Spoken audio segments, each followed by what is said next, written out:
মা বোনদের একটা সমস্যা হলো, অনেক মা বোনরা জোহরের নামাজটা পড়েন 3টা সাড়ে 3টার দিকে। ম্যাক্সিমাম মা বোনরা এই কাজ করেন কেন?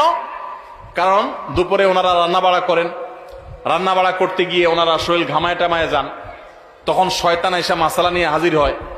শয়তান ওনার মাথায় একটা মাসালা ঢুকায়। কি মাসালা ঢুকায়? বলে যে, দেখো বোন, তুমি এত কষ্ট করে এতক্ষণ রান্না বাড়া করলা, রান্না করে গেছো, গরমে ঘামায়া স্যাঁতসেঁতা হয়ে গেছো, এই শরীর নিয়ে তুমি আল্লাহর সামনে কেমনে দাঁড়াইবা বলো?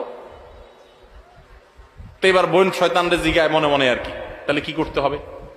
এবার শয়তান তার মনে মনে বলে দেয় যে, আরে নামাজ তুমি ঠান্ডা মাথায় ফ্রেশ মোডে পড়বা, হাতের কাজ শেষ করে নাও, রান্না বাড়া শেষ করে নাও, সবারে খাবার টাবার দিয়ে নাও, তুমি বাথরুমে যাও, সুন্দর করে গা ডলে গোসল করো, ফ্রেশ হয়ে আসো, এরপরে 3টা সাড়ে 3টা আসরের নামাজ সুই সুই হয়ে যাবে, এবার তুমি ফ্রেশ মুডে একটু নামাজ পড়ো। কাজটা কি ভালো হইলো না খারাপ হইলো? দেখতে কিন্তু ভালো মনে হচ্ছে, তাই না?